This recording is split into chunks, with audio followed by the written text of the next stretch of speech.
Welcome back to Spitballin Cards. In today's video, it's the grand finale. If you're watching this, by the way, baseball season is here. Congratulations, you made it. And on top of that, it is players number 5 through 1. So MLB Top 100, we're at the number 5 through 1. Some of the biggest hitters here in Major League Baseball. In this episode, you have me, Scott, we have Chris, we have Jeff, and we have Phil. It's good to see you all. Let's talk about MLB Top 100. Oh, this is a good one. Okay. At number 5, we have a player who was recently killed by two of our hosts here, two of our members. That's Mookie Betts. Mookie Betts lost 25 pounds in the last 2 weeks because he keeps throwing up, can't keep food down. He weighs 155 pounds right now, Mookie Betts, and he's number 5. What do we think of Mookie Betts in 2025? This could totally mess up his year. He might have no power. He might not play for a few weeks. Scott, I'm basically afraid to say anything going forward. On the first video we did for our Patreon, I said that in my opinion, the best, safest buy for 2025 was Mookie Betts because he's undervalued. He's right in the middle of that lineup. He's about to go on a run of winning World Series. He's going to play shortstop. Here comes 9 or 10 WAR. And instead, here comes some flu virus that now he can't eat food. So I don't know. I don't know if I should ever say positive things about anybody anymore. Don't you dare talk about me, Chris. Well, you don't have to worry about it, Scott. But other players would have to worry. But yeah, I'm very concerned. I feel terrible for him. Like he said, he feels okay. Like I was reading an interview. He said he feels fine, but when he eats solid food, it just comes right back. But he can do smoothies all day. The big winner here, if there's anyone, it's anyone who drafted Tommy Edman in fantasy because you got a guy who's going to hit 8th is now going to hit 2nd for the first 30 games for the Dodgers. So that's Ohtani and Freeman. I was actually going to ask you, how does this impact Shohei Ohtani? Because now he'll get less pitches to hit for sure. Why would you pitch to Ohtani if there's runners on when you have Tommy Edman on deck? I don't think season, but it's Tommy. I'm not challenging him with Mookie Betts behind him. I mean, I don't really think it affects. I mean, he's in his own universe. I don't know. I think it deterred some managers a little bit with Mookie there. I mean, they walked Mookie to get to Freddie, to give you an example. Some managers feared him. Sure. Look how good that worked out. All right, Phil, what do you think, Mookie? So assuming he is still alive a month and a half from now and he's contributing again, Betts is a guy that a lot of people, including us, have been like, why is he so cheap? Why does he not get the love in the hobby? Because he's so good. And I'm sure Scott has run through this in his head a lot and he probably understands it or can rationalize it maybe a little bit more now. The more he learns, the longer he's been a Mookie Betts investor. Collector. But part of me does agree. He's just an undervalued dude. And one of the reasons why he doesn't sell for as much as he does is because he doesn't have a whole lot of widespread collectability, I would argue. And Scott would argue back. I would say he was the best player in the Red Sox for just a few years, and then the best player in the Dodgers for just a few years, and maybe that hurt his collectability. But these are two massive markets, right? And he's on pace to put up, as Chris would say, inner circle Hall of Fame numbers. And he might not ever overtake Mike Trout with regards to prices, because there's some obstacles there with Trout getting that clear generational tag, with Trout being the main guy in the hobby spotlight when the boom happened and when the bust happened, and just the peak and the 3 MVPs. So maybe there are some obstacles there, but that doesn't mean that Betts is not undervalued. But then it kind of leads to this whole philosophical debate. Are all players fairly valued? If a player is undervalued one year and undervalued the next year and undervalued the year after that, aren't they just appropriately valued? Isn't just everybody appropriately valued? Maybe that's a really good way to look at it. Maybe we look at Mookie Betts. Maybe we close the he's undervalued argument and say he's properly valued. It's just other players are overvalued for right now. And then when they start to slow down, maybe they'll drop. Because I don't think Mookie's prices will drop that much. I really don't. I think that might be the argument here. So that he's a safe bet. And that before we hand it over to somebody else that knows more about Mookie than me, but I would say that he's at his floor right now. I don't think he needs to do that much this year to maintain his current price levels. I agree.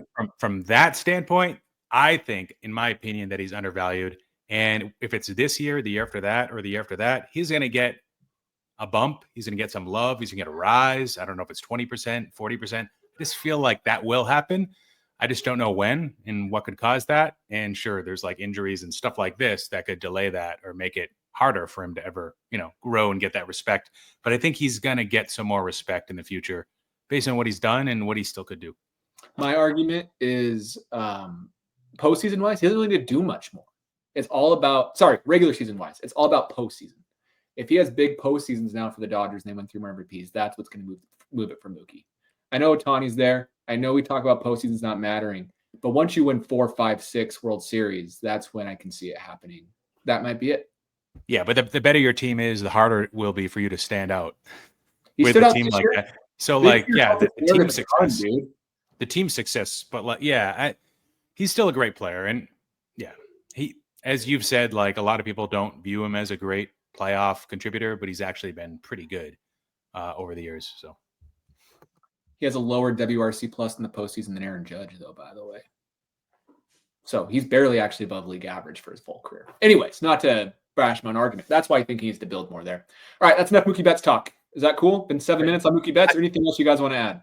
Yeah, I just want to add a couple things. So I think Chris was a little too hard on himself. As Phil mentioned, he still seems like a safe place to put your money, whether or not he's going to get that big boost this year that we thought might be coming, especially because he's back in the Fanatics card fold. He's having autographed cards, which brings him more into the consciousness. We've seen, I think that's one of the reasons Trout was so popular. He signed everything. There are a ton of Trout autos over the last decade and not a lot of Mookie autos. He doesn't have a lot of rookie cards. So I thought this might, by being in so many sets with autos, that would bring him back collectability wise a little bit. So we may not see that. And we may not see the big boost that I thought was coming depending on his year. But if he adds another championship, even if he's just along for the ride, that goes into the resume. So I feel like he is a safe place to put your hobby money. Yeah, I'm still saving money for a nice horizontal Stadium Club card of him holding up the World Series trophy with an on-card auto. And if I don't get it, I don't know. I won't do anything. I'll just be really sad. Yeah. Great. Mookie Betts, big fan of this podcast. We have a few people in the comments already getting mad at us, but if you don't like it, I mean, it's kind of the wrong podcast to listen to at this point. Yeah. With that being said, let's talk about number 4. Number 4 is Juan Soto of the New York Mets. Number 4 in Major League Baseball, according to Major League Baseball. How do we feel about Soto and his values? Phil and I were talking about this offline. For whatever reason, I am a Soto fan, and so is he. I care less about Juan Soto now that he's on the Mets, and I can't say why. I don't know why. I thought I wouldn't feel this way, but I do not care as much about him. And it's a very interesting thing because I'm the opposite. I didn't think I would care very much. And then when he signed there, I was like, meh. But seeing him and hearing him talk about the team and the franchise, maybe it's just because I'm excited for baseball, but I'm more excited than I thought I would be with Soto as a Met. Does he have more aura with the Mets than he did with the Padres? Yes. Yeah. That's what we got to make sure of. Obviously, he's going to fit in very well with the Mets. We thought the same thing with the Padres with Tatis and Machado, though, and they did not get along. So hopefully him and there were a lot of issues in that clubhouse. I think I wouldn't lay it all on Soto, but I'm not saying he's a cancer. That's not what I'm saying. I just hope that he does well with the Mets. All right, Chris, what do you think? Yeah, I think he's great. And based on, oh wait, that was the other video.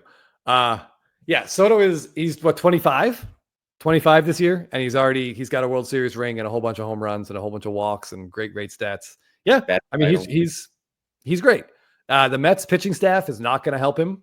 They're going to have to score runs this year, which they probably will do.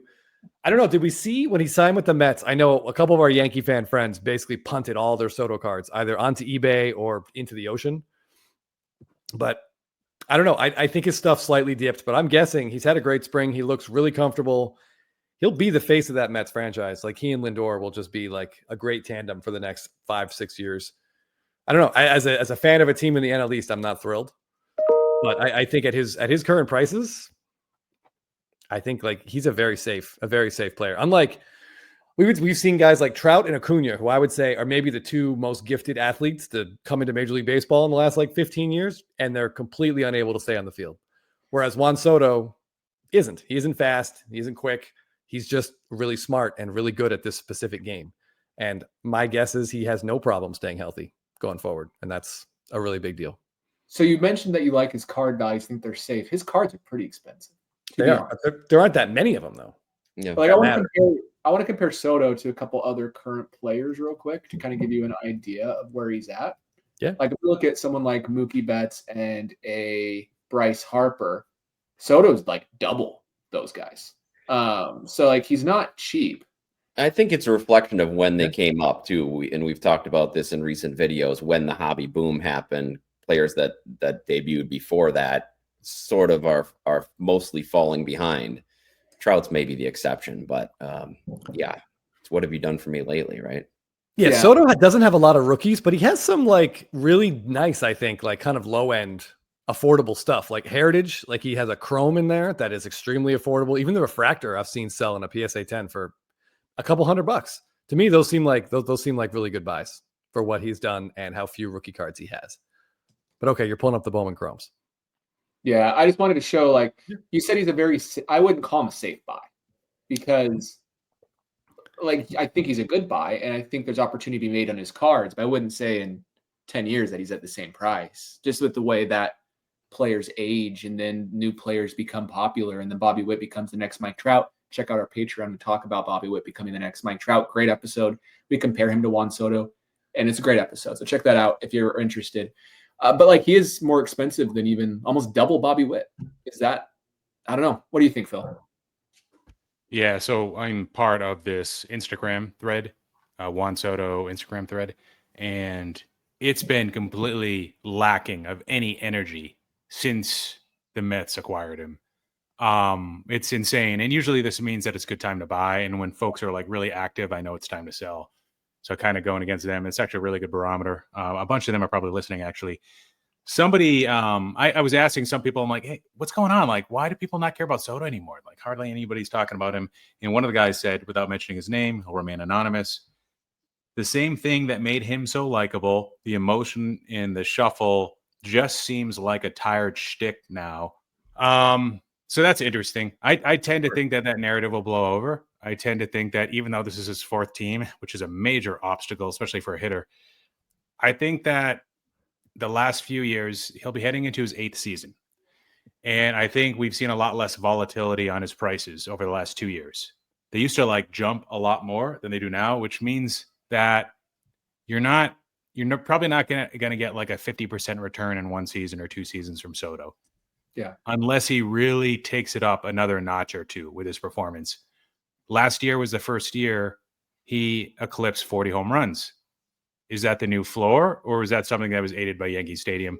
We know that he performs well in Met Stadium. It's not a great park for everybody, but it is for him. How well is he going to perform there?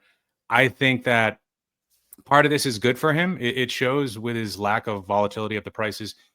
It shows that his prices are more about the long-term outlook, what he's accomplished already, than it is what he does in any given one season, which is different from like a Choreo or a Bobby Witt right now, I would argue.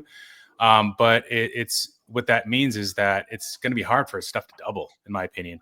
And a lot of that has to do with just who he is as a player. You know, you're getting those kind of slow gains. Probably not going to win the MVP this year. He probably won't the next year either. Again, unless he steps it up another notch with his performance. He's still young. Maybe he's not at his peak yet, but I think he's close based on how he contributes. I think he's close. I don't know. So I'd say he might actually be a slightly good buy right now. But like Scott said, his prices aren't cheap. But as Chris said, he does have few rookie cards and prospect autos and things like that.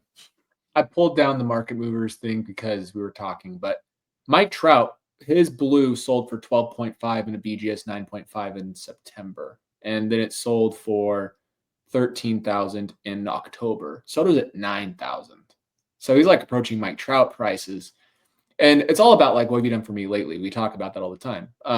But it's a challenge because I'm going to now praise Soto. I know I started this off just kind of saying I'm less excited about him. It doesn't mean I don't like him. Does that make sense? It's just because I was excited for Soto and Judge. I was looking forward to that with Goldschmidt too. I mean, that's like my dream right there. But Soto last year, if he would have had all of his games in the Mets ballpark, where is he at? I have it right here. He would have 46 home runs. If he'd have played all of them in Cincinnati, it's 63, by the way, for what it's worth. But it's just one of those things where Yankee Stadium actually took away quite a few home runs in left center. There were quite a few that were caught and then quite a few doubles. And he had his best power year this last year. Was that aided by Aaron Judge? Nobody wanted to have. Like that's the best amount of pitches he's ever seen, arguably, right? He still walked well, still was great. But the big thing he did last year is he was just good in the spring, which was nice to see because he was always so bad in the spring. He had a full year. That's a full year of Soto. Still only had like 7.5 WAR, 7.9 WAR because he's so bad defensively. I know we talked about Judge's error in the World Series. In game one, Soto misplayed a ball that allowed the runner to get to third, and then it was a sac fly to tie the game. So it's one of those things where if he just played that regularly, held him to second, and they would have won that game, right? So you could argue 2 of the runs the Dodgers scored in game one could be attributed to Soto and Glaber for one of them, but yeah, the 2 of them did not help the team at all. But so it's one of those things where like, will the defense age so horrendously? And I know he was a finalist for the Gold Glove. Some stats love him, some stats hate him. His range is pretty bad. I don't know. I like Juan Soto. I will buy more Juan Soto cards, even though I sold a lot of mine to buy other cards. But he does have some weird stuff going on. And he rubs people the wrong way in some ways, but so does Bryce Harper. And sometimes that's better for your cards than being likable like a Trout or a Betts. So who knows? Yeah, he needs an identity with a team. And I think it may take a year or two before people really start associating him with the Mets. But I think like that's what he needs. He needs a team. And I think he has one now. And maybe some people, as Phil was talking about, might be getting tired of his shtick. And I know that for some Yankees fans, it's they're definitely a bitter taste. But for me, he's must-see TV when he bats. I love his at-bats. He's such a smart hitter. I showed my kids Jurassic Park for the first time the other day, and the whole scenes with the raptor reminded me of a Soto at-bat. It's just like you're staring at him. He's staring right back at you. He's always thinking. He's just so his presence is so intimidating at the plate, but I love it. And even if he doesn't get you this at bat, he's going to put that away in his file for the next time he faces you. So for such a young player to have that mature approach, it's a lot of fun to watch. And like Phil said, he just is entering what's normally a hitting prime. And so I'm excited to see what he can do. So I can see why some people might be rubbed the wrong way, but I still love watching his at bats, watching him play.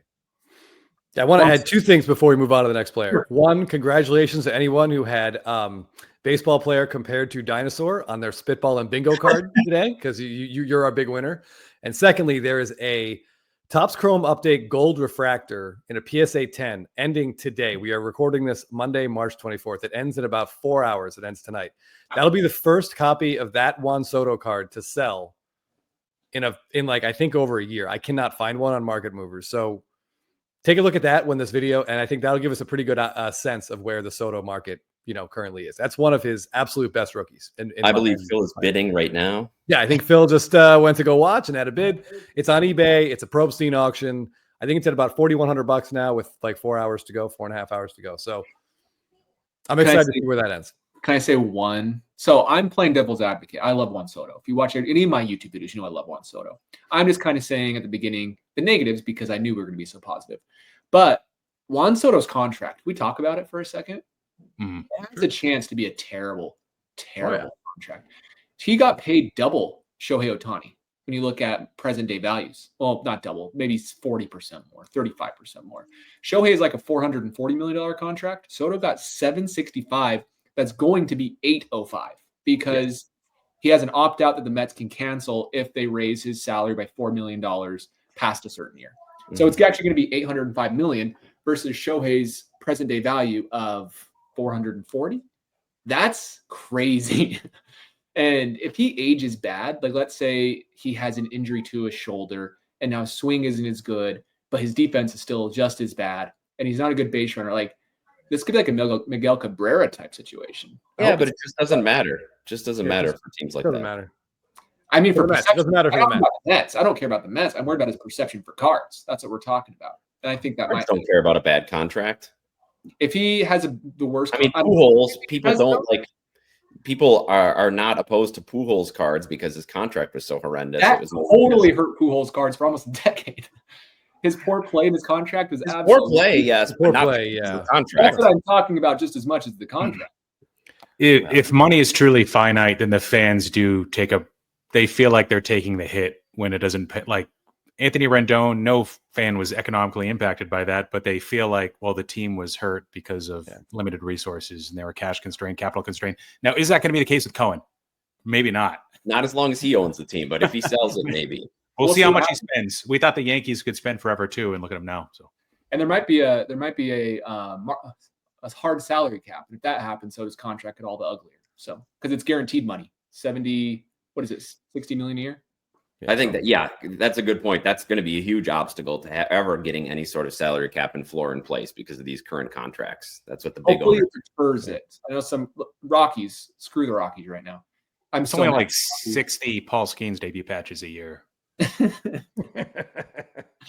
But the Rockies, Monfort is pushing for a salary cap. He's such a loser. All right, let's jump to number 3, Bobby Witt Jr. If you like Bobby Witt Jr., we're going to talk about him for maybe 5 minutes here. We talked about him for 40 minutes on our Patreon. So check that out if you're interested. Talk all about Bobby Witt Jr.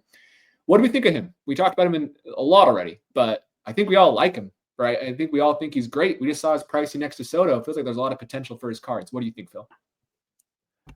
Yeah, well, he's priced at about 2.5x Gunnar Henderson for comparable cards, which we talked about in last week's episode. I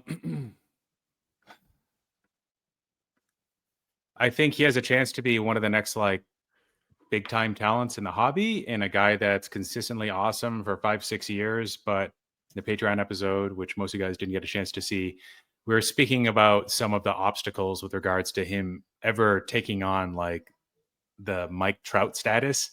It's gonna be tough, and a lot of it has to do with the age when they broke out. For Bobby Witt, it was his age 23 season where he turned 24. Mike Trout was 3 years younger. Mike Trout broke out as a 20-year-old. He turned 21 in August that year in 2012, and he was literally at his peak. Maybe not from a power perspective, maybe the walk rate wasn't there, but he was putting up the 8.5 to 9.5 plus WAR seasons. And we actually looked at the WAR trajectory. Scott pulled it up.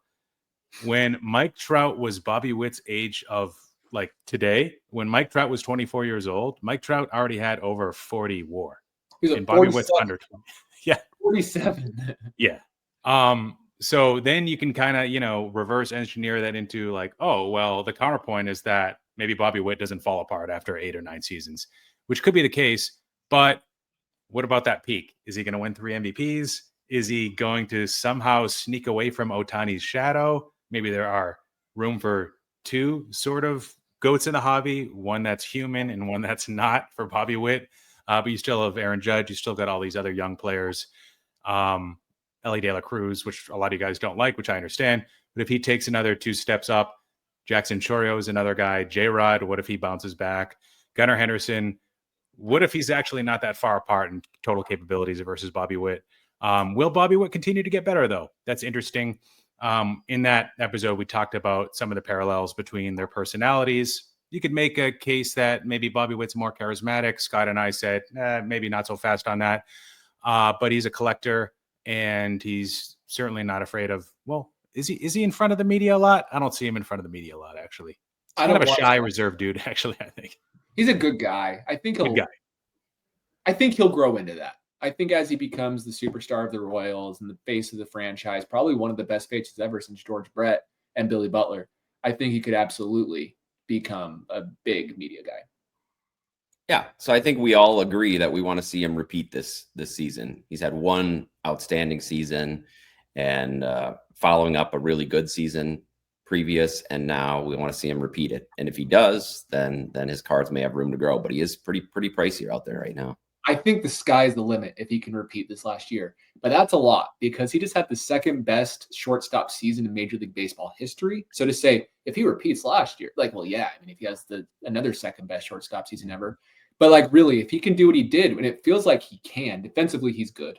And on top of that, offensively, Phil mentioned he doesn't think he's even reached his full peak yet.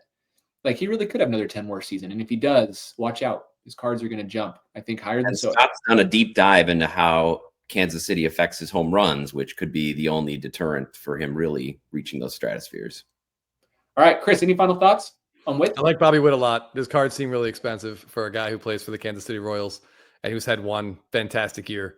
You guys are a little bit jealous of his mullet, which I understand.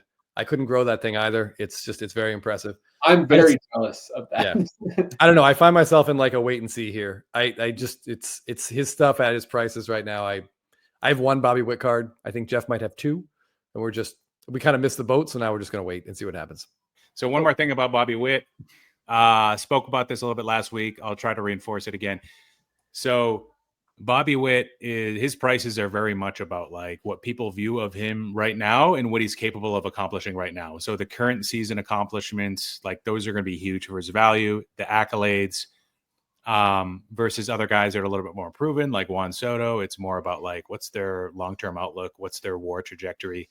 The outlook still matters, but what I'm trying to say is like Witt, if he wins an MVP this year, right now he's priced about 30-40% less than Juan Soto for their Bowman Chrome autograph, even though Bobby Witt has a lot more parallels and a lot more rookie cards. If he was to win an MVP and Juan Soto was to not be able to top his season from last year, you could see Witt definitely getting more expensive.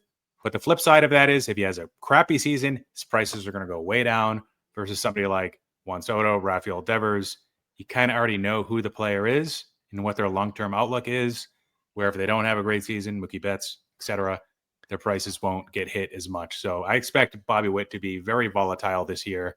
That's a great point, Phil, because look at J-Rod, right? After he had 2 top-level MVP type seasons and then folded a little bit last year, his prices really dropped. So, yeah, that's a good point. Volatility for sure. One thing that Bobby Witt has going for him is I don't know anybody who doesn't like him. I know a lot of people don't like Soto. I know a lot of people who don't like Mookie. I know people don't like Judge. I know people who don't like Ohtani. For some reason, they don't like Ohtani.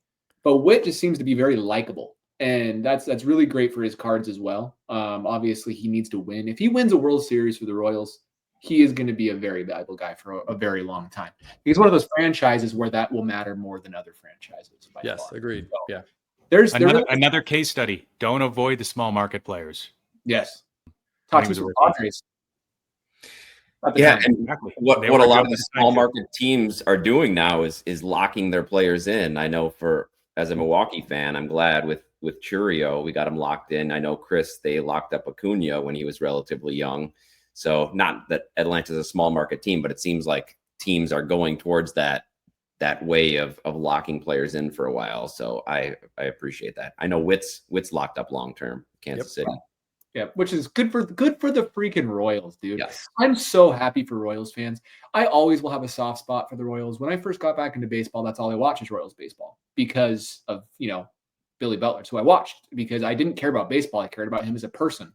And because of that, like I've come to love the Royals. And I'm actually going to watch at-bats of Bobby Witt this year. I don't own any of his cards, which is rare for me to say because there's so many players' cards I do own. So I'm usually just watching their at-bats, like a Ohtani or a Betts or a Judge or whoever it's going to be, or a Goldschmidt. Like I watch their at-bats and that takes up my whole night of baseball. But I'm going to watch Witt. Like I'm saying, he's a likable guy. And I think that matters.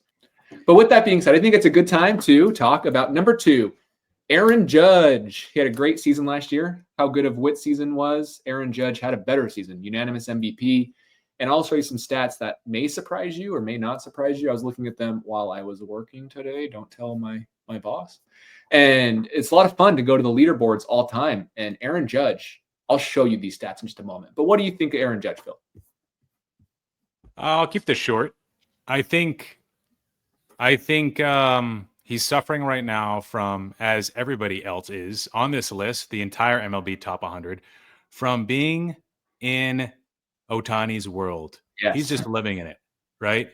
And that's hurting Aaron Judge. That's hurting Bobby Witt to an extent. It's hurting Juan Soto a lot too, in my opinion. I think right now also the dropped ball in what was that, game 5 when the Yankees were down 3-1, 3 games to 1, and they had a 5-run lead, and there was a dropped ball in center field, a really, really catchable pop-up. In my opinion, more of a boneheaded mental error than the not covering a first base because of the angle, that ball was hit at from the Garrett Cole and the first baseman, and lack of communication, whatever, just happened really fast. I know it wasn't the main reason or the only reason why the Yankees lost that game. I know they were going to lose the series regardless, but I think like that gives us a small buying window for Judge right now, in my opinion. If anything, I would see that as like a reason to buy. It's like if you guys do stocks, a company comes out with like, I don't know, Chipotle, E. coli outbreak, and it's going to be a temporary thing. CrowdStrike gets hacked. Like something happens that will be like, it'll have like downward pressure on the price of the company, in this case, Aaron Judge's cards. But, you know, like 3-4 years from now, the company will be fine. Aaron Judge's price and hobby will be fine. That's kind of the way I see it. Now, I haven't been to Chipotle more than 1 or 2 times since that E. coli outbreak happened. And I assume 3 to 4 years from now. I went last week, so I guess it didn't affect me. Yeah. It didn't affect you. Okay. So maybe they've cleaned that up by now. I didn't even know about it. I didn't know my life was in danger. But yeah. Okay. Maybe 5, 6, or 8 to 10 years from now, maybe there are certain people that still bring up that dropped ball.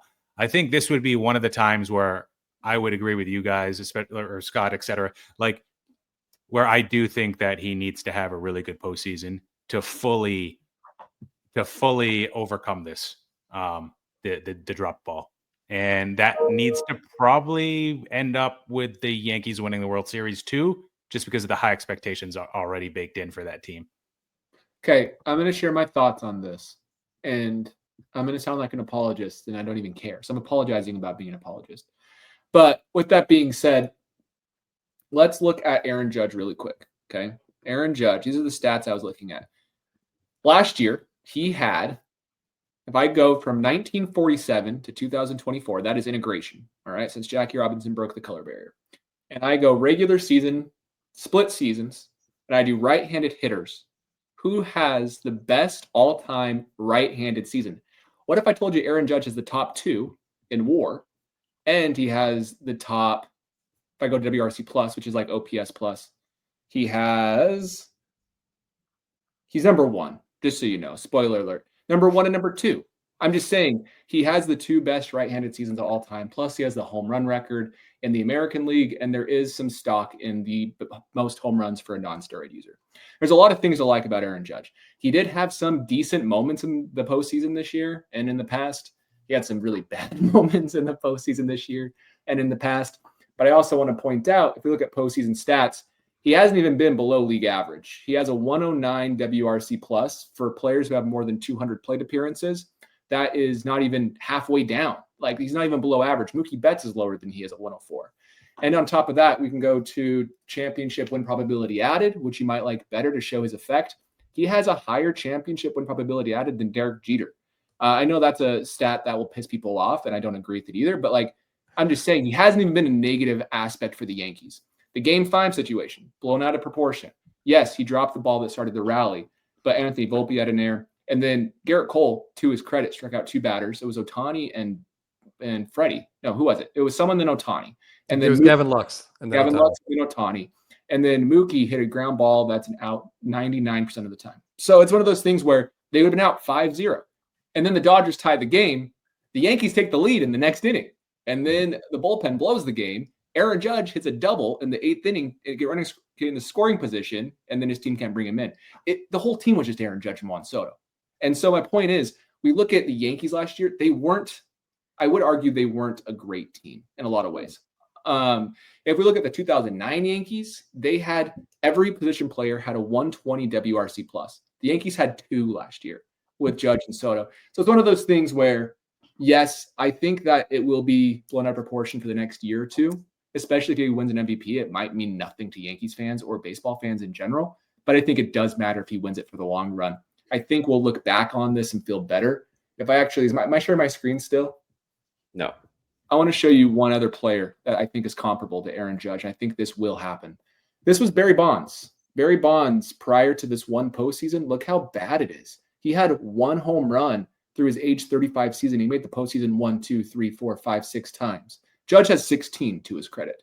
So my point is, like, you can always rewrite the narrative, right? It is a big part of Bonds' legacy that he doesn't have a World Series, yes. But we remember this big postseason run that he had.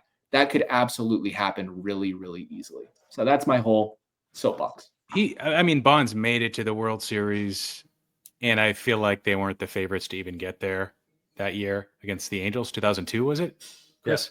Yeah. 02. So a little bit different of a situation where, like, the whole team probably struggled because the whole team sucked. Well, Jeff Kent and Rich Aurelia, and like, I don't know, I just felt like the whole lineup wasn't that great. So maybe like we're gonna look back at Alex Verdugo and DJ LeMahieu taking at bat. No, there are a lot of really good similarities actually between Judge and Bonds right there. In that closer, Bonds had that World Series. Like he had his ring, and then his team coughed up. I want to say it was a 6-0 lead in like the 7th and 8th inning, or maybe it was 5-0 actually. But very, very, and it had nothing to do with him. He just kind of sat there and watched his team implode, which is unfortunately Judge a little bit more active in his team's collapse. But yeah, that Giants team was built around Bonds, and Sabian used to get a lot of shit for putting together like not being able to get the greatest hitter we've ever seen into a World Series. Like he just didn't surround him with good players. And that is absolutely what we're seeing with the Yankees this year.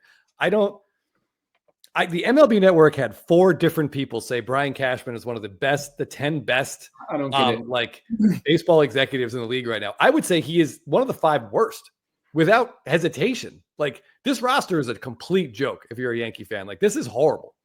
Absolutely terrible roster construction. Bunch of old people. You got a 37-year-old first baseman. No offense, Scott. It's a garbage team. They're a Max Fried like forearm issue. He's on the IL for a month. They're an Aaron Judge injury from being like 70 and 90. Like yeah.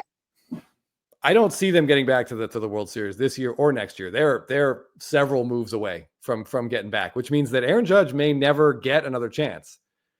In which case, if you're a Yankee fan, your lasting image of him in the World Series is dropping a fly ball. I think it'll get better in time. He's not going to get better in time though. He's 33 years old. He couldn't stay healthy in his 20s. I'm just saying the perception, dude. Like the wound, time heals all wounds. Not saying it's going to ever be something you don't ever disassociate with Judge, but I mean, like it's not going to be this egregious as it is now. Right now, it's tough. Jeff and I have a very good friend who is a diehard Yankee fan, and I would say once a week he probably lays in bed replaying that inning over and over and over again. And by the way, Mookie Betts, I just want to throw this out there. We talked about the play. Mookie Betts grounded out the first in the first inning of that game. Yeah. And Anthony Rizzo charged the ball, picked it up, went and stepped on first. Cole did not cover. So I don't know why it changed in the 5th inning, but it did. Cole also imploded. I don't understand why no one went and spoke to him as he was imploding those 5 runs. I don't understand at all what happened in that game. I mean, to be fair, I would be afraid of speaking to Garrett Cole during an inning, but Aaron Boone shouldn't be. Like, it's their job. Get over yourself. They knew his elbow was messed up too, probably. Give him a breather.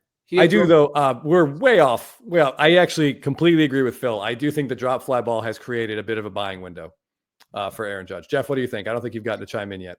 Yeah, well, we've talked about this with some of the other players on this list that we wanted to see a big season repeated, and Chris and I were not necessarily Judge believers. We didn't have any Judge cards. I didn't think he could do it last year. Chris had some concerns about him playing center field. We didn't think we'd get a full season out of it, and we did. We got one of the greatest seasons of all time. So that finally made us a believer. We finally decided to pick up a Judge card, but yeah, I think he's when we've talked about people establishing floors because of what he's done and those seasons he's put up. He's done that. He's not going to put up huge career numbers because of how late he started in his career. We talked about age, and that's important with Hall of Fame trajectory, etc. But when you put together this peak that he's putting together, that's pretty much unprecedented. He's building in that floor. So I feel like, I'm agreeing with the guys that it might be a good buy. And I'm also agreeing with Scott that the longer it goes, maybe that memory of the catch will lessen a little bit, especially if he puts up another 55, 60 home run season. And I don't see them getting back to the playoffs anytime soon, especially missing Cole and with their pitching issues. So I'm not sure how soon he'll be able to rectify that postseason. But man, if he puts up another monster regular season, wins another MVP, that's it. They get to the postseason this year because of Aaron Judge, and maybe that's his redemption arc. There's no other way they get there. Like he's going to have to drag that corpse all the way to the division series. I know you two are very pessimistic about the Yankees, which is fine. Who doesn't love Yankee slander? I know Phil does. But it's one of those things where I still think they have a 50% chance. I do. Okay. I still give them a decent chance. I wouldn't say it's a slam dunk like it was when Cole was healthy, and same with Hill and other players. But I still think they have a good chance. I expect Goldschmidt to bounce back, not just as a Goldschmidt fan at all. I mean, he was still like middle of the road first baseman last year, which is above the worst first baseman in baseball with Rizzo, which helps. You do lose Soto, which is hard to replace even in the aggregate. But they did get a weird thing. They're a huge market, and they didn't have a third baseman when the offseason began. They still don't. And they never addressed it. Like I felt like I was in like some sort of like it's like a prank, but like I think Cashman even said someone in the Yankee front office said, "Well, we like what DJ LeMahieu is," and I couldn't believe what I was hearing. I think Cashman was just trying to wait for the Red Sox Devers breakup to bring him over to New York, and that just didn't happen. What a fit! Tried. Cole got hurt, so they were trying to trade Stroman. If they trade Stroman, they get Arenado to replace the salaries.